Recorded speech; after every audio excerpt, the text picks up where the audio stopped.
Kehilangan satu orang rekan prajurit tidak akan menggoyahkan semangat juang kami sebagai prajurit Tentara Nasional Indonesia, TNI. Justru itu akan mengobarkan semangat juang kami yang lebih dahsyat. Kepada KKB atau siapapun Anda di sana, apa yang kamu lakukan, pasti akan kamu bayar mahal. Ingat, tugas kami di Rimba Papua tetap dalam komando. Tetapi jiwa Korsa yang kami miliki tidak akan terbendung oleh benteng atau aturan apapun itu.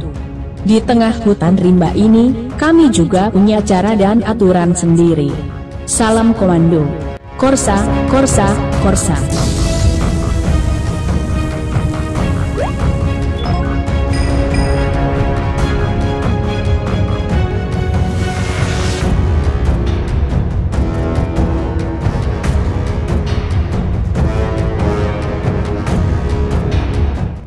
Untuk patroli anti-gerilya kali ini, saya memerintahkan rekan-rekan saya untuk membawa amunisi tambahan, masing-masing sebanyak 3 magazin. Semua senapan juga saya minta untuk dilengkapi alat peredam. Pukul 5:30 WIT, kami bergerak menuju suatu lokasi yang jaraknya kurang lebih 12 km dari pos penjagaan.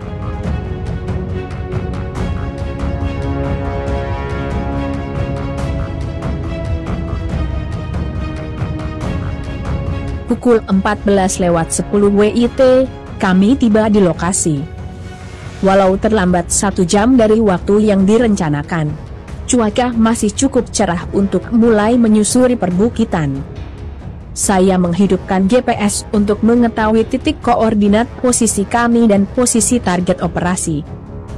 Dari perhitungan jarak, untuk mendekati target, setidaknya kami harus bergerak ke utara sejauh 4 km. Kemudian turun lagi dari lereng perbukitan ke arah timur sekitar 1,5 km. Target operasi kami kali ini adalah tempat persembunyian salah satu pimpinan Kodam KKB. Informasi keberadaan salah satu panglima lapangan KKB ini, kami peroleh dari informan yang sudah berhasil bergabung dengan KKB sejak 3 bulan yang lalu. Saat dipercaya sebagai kurir penjemputan logistik KKB ke ibu kota kabupaten 2 hari yang lalu, ia mengirimkan pesan melalui ponsel. Pukul 16:15, kami tiba sekitar 400 meter dari target sasaran. Dengan teleskop senapan, saya mengamati target. Satu perkampungan yang terdiri dari 5 honai.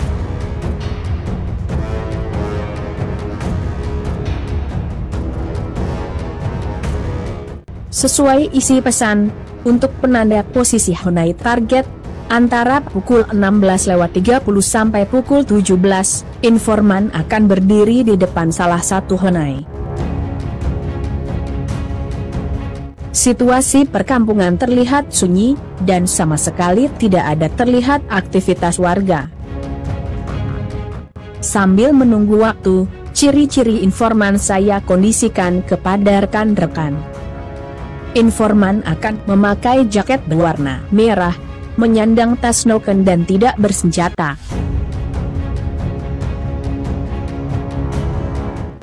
Pukul 16:05, akhirnya informan keluar dari honai paling depan bersama seorang anggota KKB yang menyandang senjata laras panjang. Beberapa menit kemudian, mereka kembali masuk ke dalam honai. Saya pun menganalisa lokasi untuk merencanakan operasi. Saya melihat, cara paling cepat dan aman untuk mendekati honai adalah dari posisi tempat kami memantau saat ini. Walau harus turun menggunakan tali, cara ini masih lebih efektif dan aman daripada menyergap dari arah belakang honai yang harus bergeser lagi ke arah utara sejauh 700 meter. Sesuai rencana, penyergapan ini harus berjalan sesenyap mungkin untuk tidak menimbulkan kegaduhan dan ketakutan kepada warga yang tinggal di perkampungan lain, yang jaraknya hanya sekitar 300 meter dari target operasi.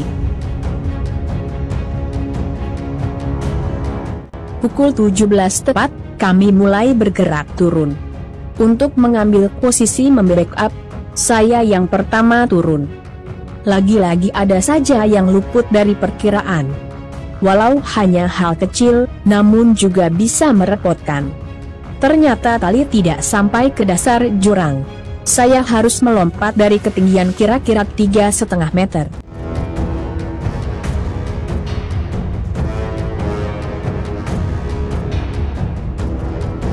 Setelah semua anggota tim turun, 3 orang rekan langsung mendekati target dengan cara merayap dan mengendap-endap.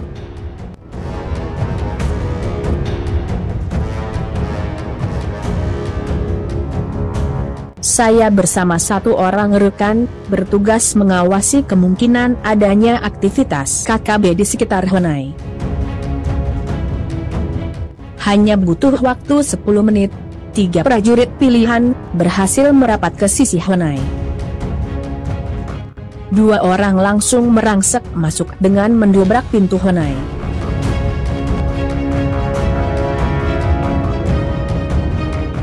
Tanpa menimbulkan suara gaduh, acara ramah tamah pun selesai. Beberapa detik kemudian, mereka keluar dari dalam Honai bersama sang informan. Kami kembali bergabung dan bergerak ke arah utara. Pukul 20:20, kami tiba di pos penjagaan, setelah terlebih dahulu menitipkan rekan kami sang informan di suatu tempat. Kepada semua rekan-rekan, saya perintahkan untuk mengumpulkan uang sebesar apapun yang bisa mereka berikan. Setelah sejumlah uang terkumpul, 3 orang rekan, saya perintahkan untuk mengantarkannya bersama selembar kertas nota catatan kepada informan kami. Kemanapun sang informan pergi, dengan nota catatan yang saya buat, ia akan diterima dan dibantu oleh kesatuan yang dia temui. Saya sangat berharap, suatu saat, saya akan bertemu lagi dengannya dalam bendera yang sama, bendera merah putih.